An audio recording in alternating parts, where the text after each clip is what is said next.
말씀은 누가복음 2장 1절에서 20절까지입니다.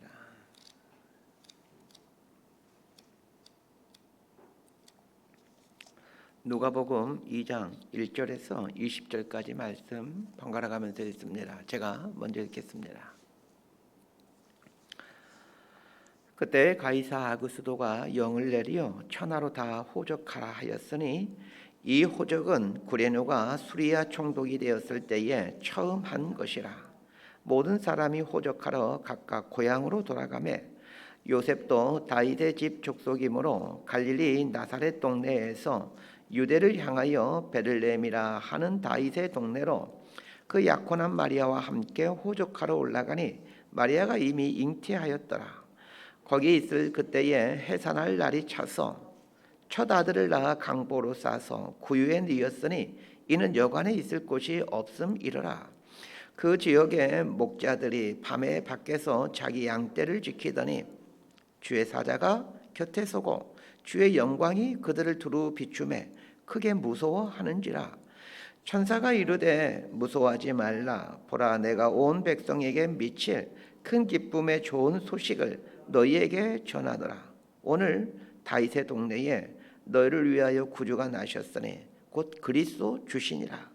너희가 가서 강보에 쌓여 구유에 뉘어 있는 아기를 보리니 이것이 너희에게 표적이니라 하더니 호련히 수많은 천군이 그 천사와 함께 하나님을 찬송하여 이르되 지극히 높은 곳에서는 하나님께 영광이요 땅에서는 하나님이 기뻐하신 사람들 중에 평화로다 하니라.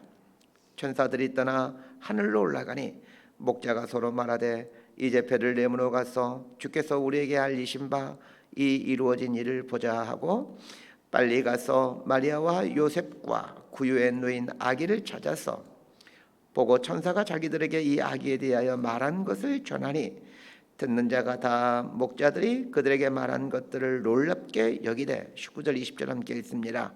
마리아는 이 모든 말을 마음에 새기어 생각하니라. 목자들은 자기들에게 이르던 바와 같이 듣고 본 그 모든 것으로 인하여 하나님께 영광을 돌리고 찬송하며 돌아가니라. 아멘. 오늘 본문은 예수님이 태어나는 것에 대한 이야기입니다. 그런데 예수님의 태어나심을 묘사하면서 이 강보에 쌓여 구유에 뉘어라는 말이 두 번이나 반복해서 나옵니다. 7절을 보면 첫 아들을 낳아 강보로 싸서 구유에 뉘었으니 이렇게 나오고 12절을 보면 너희가 가서 강보에 쌓여 구유에 뉘어 있는 아기를 보리니 이것이 너희에게 표적이니라 이렇게 말하고 있습니다. 반복해서 강보와 이 구유가 등장하고 있습니다. 더 재밌는 사실은 강보에 쌓여 구유에 뉘어 있는 것이 12절에 보면 표적이다 라고 말씀하고 있습니다. 이 표적이라는 말은 영어로 사인이라는 말인데 화살표나 표지판 같은 것을 말합니다. 화살표나 표지판이 가리키고 있는 것이 중요하지 화살표나 표지판 그 자체가 중요한 것이 아닙니다. 예를 들면 도로에 있는 표지판에 보면 직진하면 직진 표시가 직진 화살표 표시가 해놓고 서울, 또 우회전 표시를 나오고 용인 이런 표시가 있다라고 한번 생각해 봅시다. 표지판은 직진하게 되면 서울이 나온다 이런 의미이고 또 우회전하면 용인이 나온다 이걸 말해주는 것이지 그 표지판 자체가 서울인 것도 아니고 또 그 화살표 자체가 큰 의미를 갖고 있는 게 아닙니다. 직진 화살표 자체가 서울인 것도 아니고 우회전 화살표가 용인인 것도 아닙니다. 강보와 구유 자체가 중요한 것이 아니라 강보와 구유가 가리키는 것, 나타내고자 하는 것이 중요하다는 겁니다. 이게 표적이니라라는 말에 담긴 의미입니다. 오늘 본문을 보면서 이 강보와 구유가 뭘 의미하는지, 아기 예수님이 강보에 쌓여서 구유에 있다라는 것이 무슨 의미인지를 깨달아갔으면 좋겠습니다. 자, 1절에서 7절까지 말씀 함께 보도록 합니다. 시작. 그때에 가이사 아구스도가 영을 내려 천하로 다 호적하라 하였으니 이 호적은 구레노가 수리아 총독이 되었을 때에 처음 한 것이라. 모든 사람이 호적하러 각각 고향으로 돌아가매 요셉도 다윗의 집 족속이므로 갈릴리 나사렛 동네에서 유대를 향하여 베들레헴이라 하는 다윗의 동네로 그 약혼한 마리아와 함께 호적하러 올라가니 마리아가 이미 잉태하였더라. 거기 있을 그때에 해산할 날이 차서 첫 아들을 낳아 강보로 싸서 구유에 누였으니 이는 여간에 있을 곳이 없음이라라. 하나님이신 아기 예수님이 마리아의 몸에서 나오는 순간 예수님을 기다리고 있는 것은 강보였습니다. 이 강보라고 번역된 헬라어 스팔가노라는 이 단어는 작은 천 조각, 기저귀 이런 걸 뜻하는 단어입니다. 이 스팔가노라는 이 단어는 스파라소라는 말에서 파생된 말인데 스파라소라는 말은 찢다라는 뜻입니다. 강보는 쉽게 찢어지는 작은 천 조각을 뜻합니다. 쉽게 찢어지는 작은 천 조각 안에 그 아기 예수님이 쌓여 있습니다. 12절은 예수님이 그 작은 천 조각인 강보에 쌓여 있는 것이 표적이다 이렇게 말하고 있습니다. 그럼 이것은 무엇을 의미하는 것입니까? 강보 안에 있는 아기는 쉽게 찢어지는 연약한 존재이다라는 것을 의미합니다. 이 땅의 아기들은 모두 다 연약한 존재로 태어납니다. 하나님이신 예수님이 모태에서 나오자마자 강보에 쌓이게 되었다라는 것은 가장 연약한 모습으로 우리에게 오셨다라는 말입니다. 더 나아가 그분의 삶 자체가 강보, 이 찢어지기 쉬운 삶, 찢어지기 위한 삶이었다라는 것을 말해줍니다. 그분은 정말로 십자가에서 당신의 육체를 찢으시죠.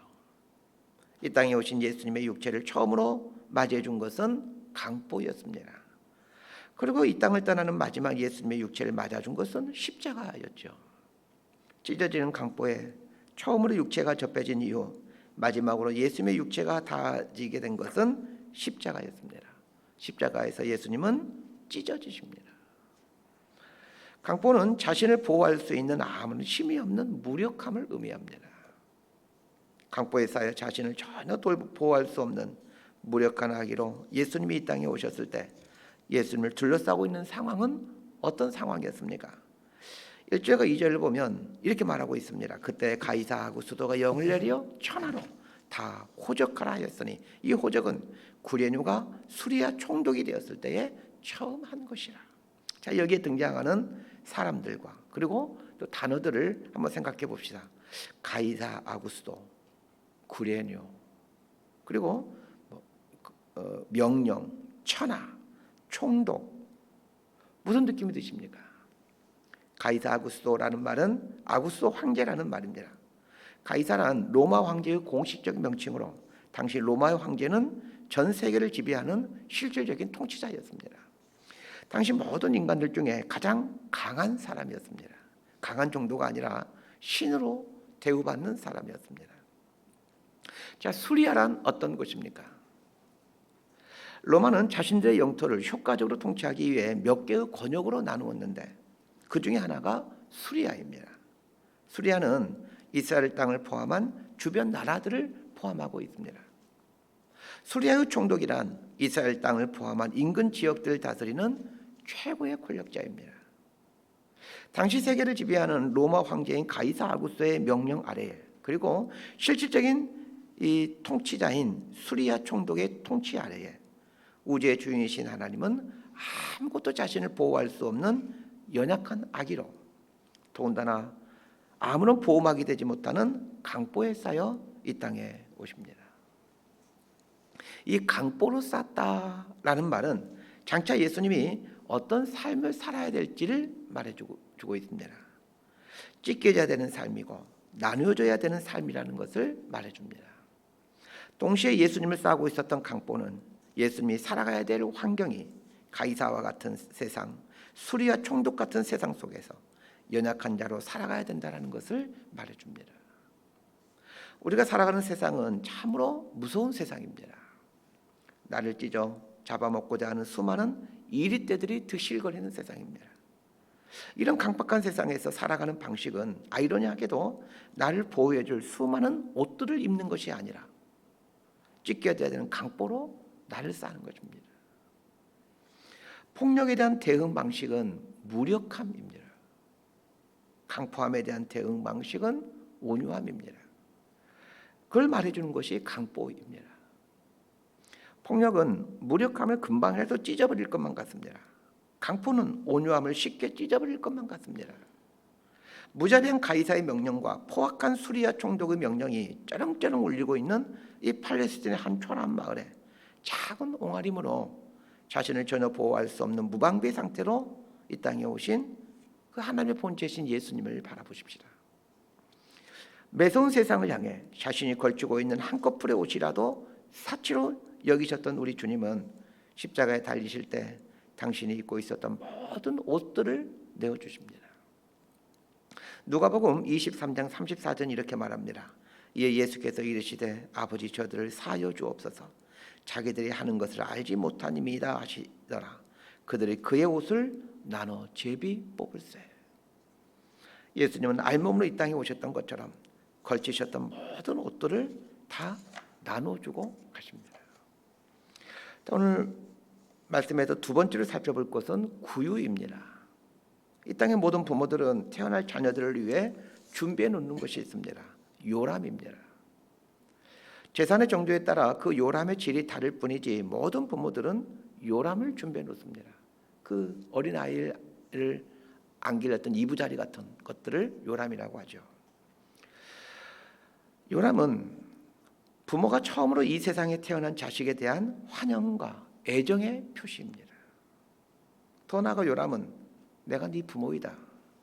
내가 네 인생에 대해서 보호자가 될 거다. 책임을 질 거다. 라는 어떤 부모됨의 의지가 담겨져 있습니다. 그러기에 모든 부모들은 아기가 태어나기 전부터 이 요람을 준비해 갑니다.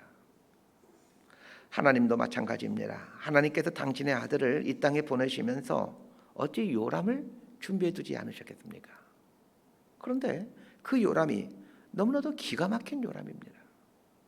짐승들의 밥통으로 요람을 삼으십니다. 온 우주와 천지의 주인이신 하나님이 당신의 아들을 이 땅에 보내시면서 짐승의 밥통을 요람으로 예배해 놓으셨던 것입니다. 하나님을 아버지로 믿는 이 땅의 모든 당신의 자녀들에게는 가장 좋은 것들로 준비해 주시면서 왜 진짜 아들인 예수 그리스도에게는 이 구유, 짐승의 밥통을 요람으로 준비해 놓으셨던 것일까요? 완전한 의존적인 존재, 아무것도 할 수 없는 존재가 이 인간의 아이입니다. 하나님은 당신의 독생자를 연약한 아기로 보내시더니 엄마의 모태로부터 나오는 순간 가장 불결한 구유에 눕히십니다. 짐승들이 먹는 구유 안에는 수많은 음식 찌꺼기들과 각종 세균이 가득했을 것입니다. 냄새 또한 어떠했겠습니까? 하나님은 이 불결하고 냄새나는 구유 안에 연약하기 그지없는 당신의 독생자를 눕히십니다. 우리들 쓰는 말 중에 밥그릇 싸움이라는 말이 있습니다. 밥그릇 싸움이란 인간의 욕심과 욕망을 의미합니다. 자신의 안정과 신분과 자리를 지키기 위해 다른 사람을 무참히 제거해야 되는 곳이 이 땅입니다. 인간의 욕심은 끊임없이 우리로 하여금 이 밥그릇 싸움을 하게 합니다. 구유는 인간의 욕심과 욕망을 의미합니다. 구유가 냄새나고 더럽듯이 인간의 욕심과 욕망을 표현할 때 더러운 욕심, 더러운 욕망이라는 수식어를 사용합니다. 구유는 채워도 다 채울 수 없는 이 더러운 욕심, 더러운 욕망을 의미합니다. 그런데 그 욕망의 한 중앙에 아기 예수님은 놓여지게 됩니다. 가장 영광스러운 곳에서 존재하시다가 전쟁과 폭력의 원인인 욕심, 욕망의 한복판에 자신을 전혀 보호할 수 없는 가장 연약한 존재로 예수님은 누이십니다. 가장 욕심 없으신 분이 욕심의 한 중앙에 오십니다. 가장 겸손하신 분이 가장 추악한 욕망의 한 중앙에 오십니다. 구유는 짐승들의 밥그릇입니다. 밥그릇 싸움이라는 말이 있듯이 구유는 생존을 위한 치열한 경쟁을 의미하기도 합니다. 그러나 그 생존을 위한 치열한 경쟁의 상징인 구유를 아기 예수님의 요람으로 삼는 순간 그 구유는 치열한 경쟁의 현장에서 평안과 안식의 현장으로 전환하게 됩니다. 구유는 마국간에 있는 동물들의 싸움이 그치지 않는 전쟁의 현장이었습니다. 머리를 들이매고 한 입이라도 더 먹기 위해 주둥아리를 구유 속에 집어넣는 이 치열한 생존 경쟁의 현장이 구유입니다. 우리는 구유 안에서 일어나는 이 짐승들의 추악한 알력 다툼과 폭력을 주의 깊게 생각해 보질 않습니다. 그리고 짐승들의 전쟁이 벌어지는 그 구유가 사실은 우리가 살아가는 이 세상이고 우리의 내면이라는 사실을 간과하며 삽니다. 많이 먹는 자와 적게 먹는 자, 먼저 먹는 자와 늦게 먹는 자, 좋은 것을 먹는 자와 나쁜 것을 먹는 자의 심각한 갈등이 그 안에서 매일매일 일어나고 있다는 사실을 우리는 간과하고 있습니다. 이런 싸움과 경쟁의 현장에 아기 예수님이 안기게 됩니다. 그래서 짐승들의 싸움은 그치고 고요한 평화가 흘러넘칩니다. 오늘 본문 2장 14절 말씀처럼 땅에서는 기뻐하심을 입은 사람들 중에 평화로다 라는 이 말씀처럼 말입니다. 경쟁의 한복판에 도저히 경쟁할 수 없는 연약한 아기가 안기자 그것은 평강이 가득한 곳이 됩니다. 경쟁할 수 없는 연약함이 아이러니하게도 경쟁을 뛰어넘는 평안을 가져다 줍니다. 경쟁의 현장인 구유 속에 경쟁할 수 없는 아무런 능력과 힘이 없는 무력한 존재로 예수님은 오십니다. 그렇게 함으로 이 구유 속에서 살아가는 사람들에게 그리고 경쟁에 밀려 구유 밖에 있는 사람들에게 깊은 평안을 가져다 주십니다. 가축들의 전쟁이 일어나고 있는 구유, 그것은 다름 아닌 우리의 마음이기도 합니다. 구유를 놓고 짐승들의 전쟁이 그치지 않는 것처럼 우리 마음 안에는 생존을 위한 전쟁이 그치지 않고 있습니다. 미움, 질투, 강팍이 끊이지 않으므로 우리 내면을 혼탁하게 만들어가고 있습니다. 그러기에 겉보기에는 평화스러운 지구 땅에 살고 있지만 우리의 삶은 결코 평화와 안식을 누리지 못한 채 살고 있습니다.